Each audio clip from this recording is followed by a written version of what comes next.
There was a professor at Florida State University. His name is K. Anders Ericsson. He's the originator of the 10,000-hour rule. And where that came from is he studied professional athletes, world-class musicians, chess grandmasters, all of these ultra-competitive folks in ultra-high-performing fields, and he tried to figure out how long does it take to get to the top of those kinds of fields.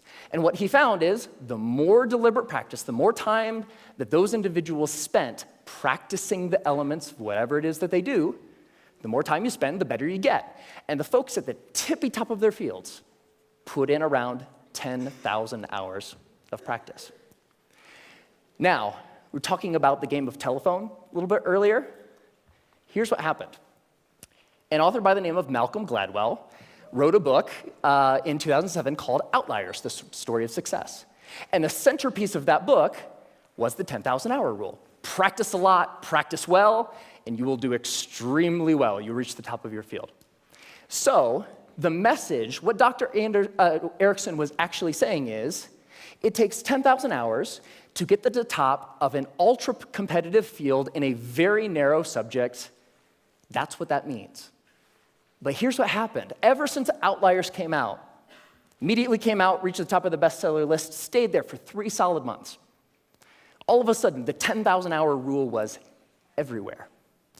And a society-wide game of telephone started to be played. So this message, it takes 10,000 hours to reach the top of an ultra-competitive field, became, it takes 10,000 hours to become an expert at something. Which became, it takes 10,000 hours to become good at something. Which became, it takes 10,000 hours to learn something.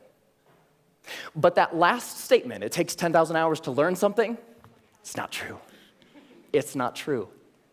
So, what the research actually says, if I spend a lot of time here at the CSU library in the cognitive psychology stacks, because I'm a geek. And when you actually look at the studies of skill acquisition, you see over and over and over a graph like this. Now, researchers, whether they're studying a motor skill, something you do physically, or a mental skill, they like to study things that they can time, because you can quantify that, right? So they'll give research participants a little task, something that requires physical arrangement or something that requires learning a little mental trick, and they'll time how long a participant takes to complete the skill. And here's what this graph says. When you start, so when researchers gave participants a task, it took them a really long time because it was new and they were horrible. With a little bit of practice, they get better and better and better, and that early part of practice is really, really efficient. People get good at things with just a little bit of practice. Now, what's interesting to note is that if, we don't really, for skills that we want to learn for ourselves, we don't care so much about time, right? We just care about how good we are, whatever good happens to mean. So if we relabel performance time to how good you are, the graph flips, and you get this famous and widely known, this is the learning curve. And the story of the learning curve is when you start, you're grossly incompetent and you know it, right? With a little bit of practice, you get really good really quick. So that early level of improvement is really fast. And then at a certain point, you reach a plateau, and the subsequent gains become much harder to get. They take more time to get.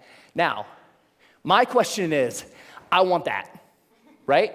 How long does it take from starting something and being grossly incompetent and knowing it to being reasonably good in, hopefully, as short a period of time as possible? So, how long does that take? Here's what my research says. 20 hours. That's it. You can go from knowing nothing about any skill that you can think of. Want to learn a language? Want to learn how to draw? Want to learn how to juggle flaming chainsaws? If you put 20 hours of focused, deliberate practice into that thing, you will be astounded at how good you are. 20 hours is doable. That's about 45 minutes a day for about a month. even skipping a couple days here and there. 20 hours isn't that hard to accumulate.